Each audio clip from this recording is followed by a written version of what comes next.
They laughed at a single dad in a cafe. The girl knew the truth when he stood up.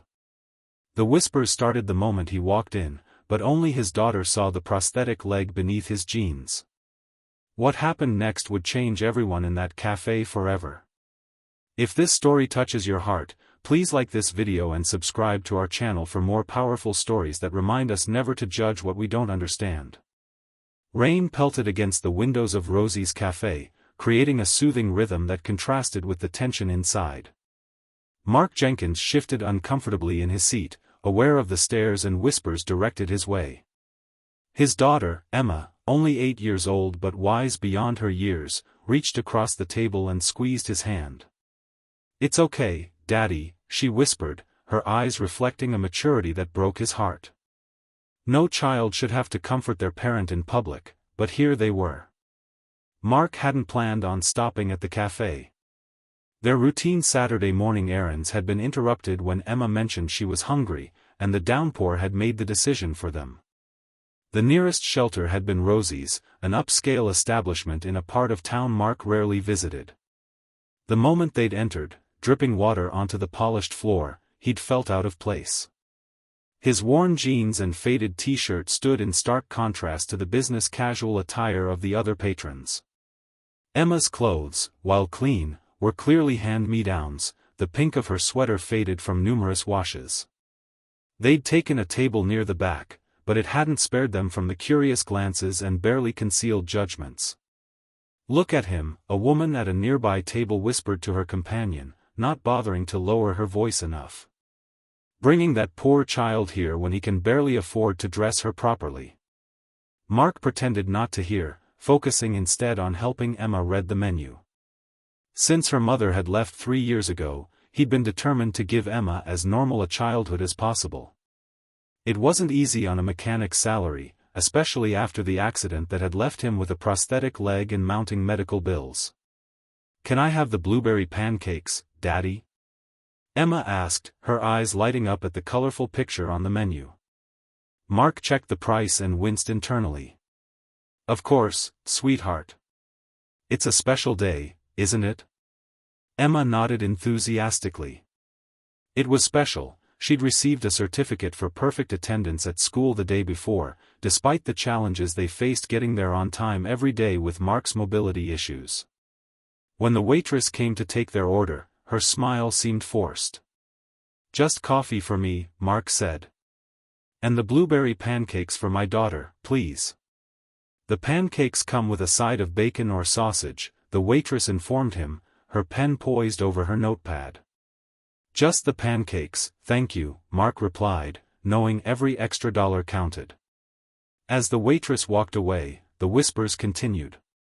A group of well-dressed men and women at a large table kept glancing their way, their expressions a mixture of pity and disdain. "Probably another deadbeat dad who only sees his kid on weekends," one man commented loudly enough for Mark to hear.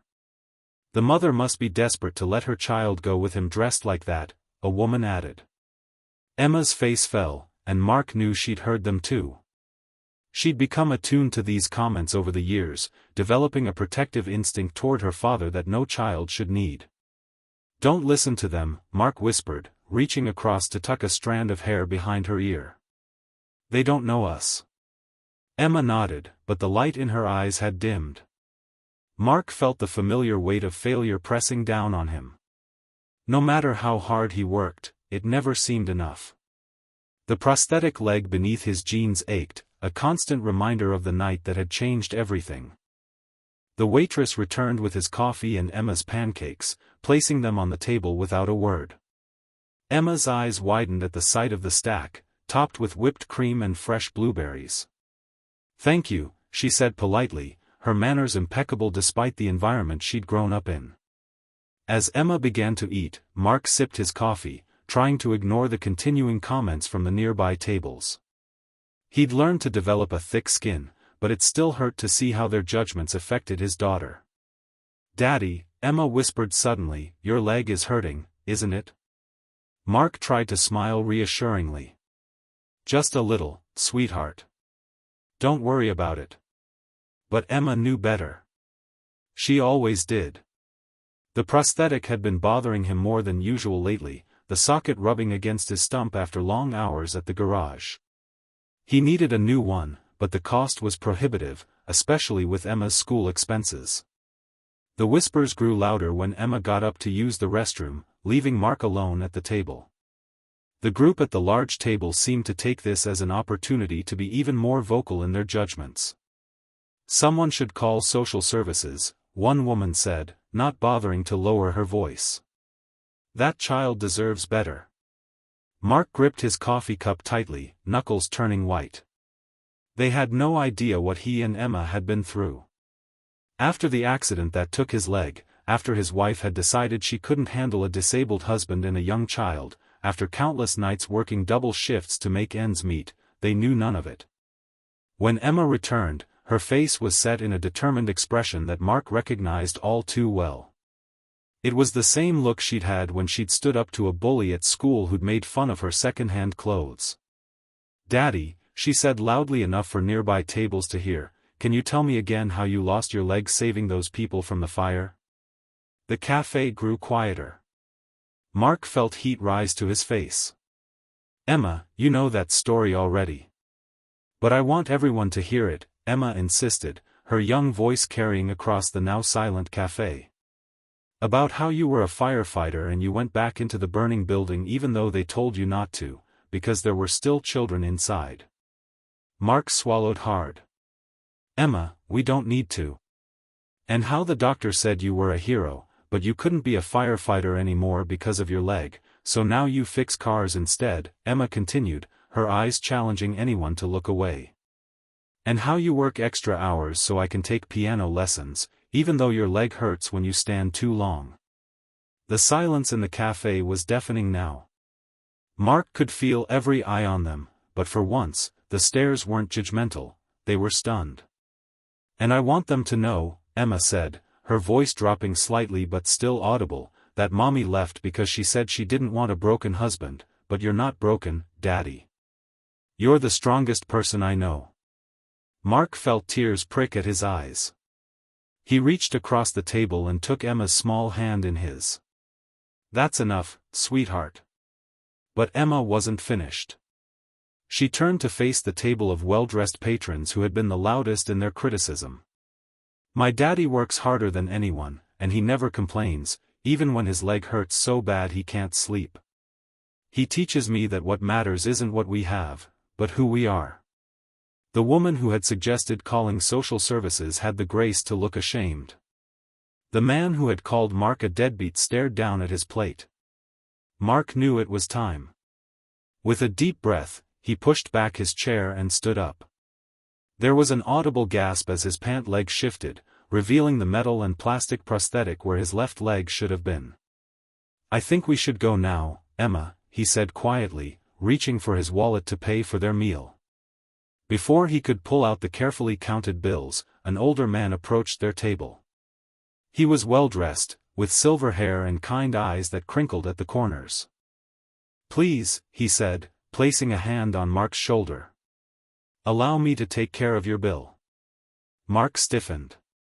"We don't need charity, sir." The older man shook his head. "It's not charity. It's an apology. I sat there and listened to my friends judge you without knowing a thing about you. I said nothing, and that makes me just as guilty." The cafe remained silent as the man continued. "I was a military man myself. Lost many friends who came back with injuries like yours. What you're doing, raising your daughter alone, working through your pain, that takes more courage than most people in this room will ever know." Emma beamed up at the man, then at her father. Mark felt something shift inside him, a weight lifting that he hadn't even realized he'd been carrying. The waitress approached, her earlier indifference replaced by genuine remorse. "Your meal is on the house," she said softly. "Both of you, please order whatever you'd like." Mark started to protest, but Emma tugged at his hand. "Daddy, remember what you always tell me? It's okay to accept help sometimes." A small smile tugged at Mark's lips. His own words, reflected back at him through his daughter's wisdom. "Thank you, he said finally, sitting back down. What happened next surprised even Emma. The older man pulled up a chair and introduced himself as Robert, a retired Army colonel. He asked Mark about his time as a firefighter, about the accident, about his life since then. Others in the cafe gradually joined the conversation, their earlier judgments replaced by genuine interest and respect. A young woman who had been sitting alone approached their table hesitantly. "I'm a physical therapist," she said. "I work with veterans who have prosthetics. If you're having pain with yours, I'd be happy to take a look, no charge." By the time they finally left the cafe 2 hours later, Mark had a handful of business cards, including one from a man who owned an auto shop and was looking for an experienced mechanic with management potential. Emma had been promised piano lessons from a retired music teacher who had overheard their conversation, and Robert had insisted on exchanging phone numbers, saying he knew a foundation that helped first responders injured in the line of duty. As they stepped outside, the rain had stopped, and sunlight was breaking through the clouds. Emma skipped ahead, then turned back to look at her father. "See, Daddy? I told you they just needed to know the truth." Mark smiled, feeling lighter than he had in years. "You were right, as usual. Does this mean things will get better now?" Emma asked, her eyes full of hope.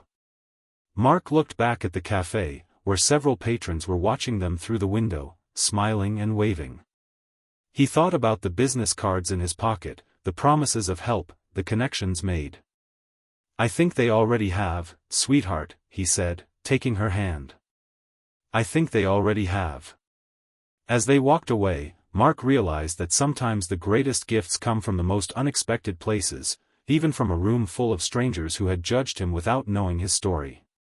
And sometimes, it takes the courage of a child to reveal the truth that adults are too blind to see. In the months that followed, Mark did indeed find a better job through Robert's connections. The physical therapist helped him get fitted for a new prosthetic that caused him far less pain. Emma continued her piano lessons, blossoming under the guidance of her new teacher. And Rosie's Cafe became a regular Saturday morning tradition for them, where they were always welcomed with warm smiles and genuine friendship. But more important than any of these external changes was the transformation within Mark himself. He had spent years hiding his disability, ashamed of what he perceived as weakness. Emma's brave stand that day had shown him that his scars were not something to hide, but badges of honor to be worn proudly. And in that cafe, on that rainy Saturday morning, a group of strangers learned a lesson they would never forget, that behind every person they meet lies a story they cannot see, challenges they cannot imagine, and strength they should never underestimate. If this story touched your heart, please take a moment to like this video and subscribe to our channel. Your support helps us continue sharing these powerful reminders of human resilience and the importance of looking beyond appearances. Remember, everyone you meet is fighting a battle you know nothing about. Be kind, always.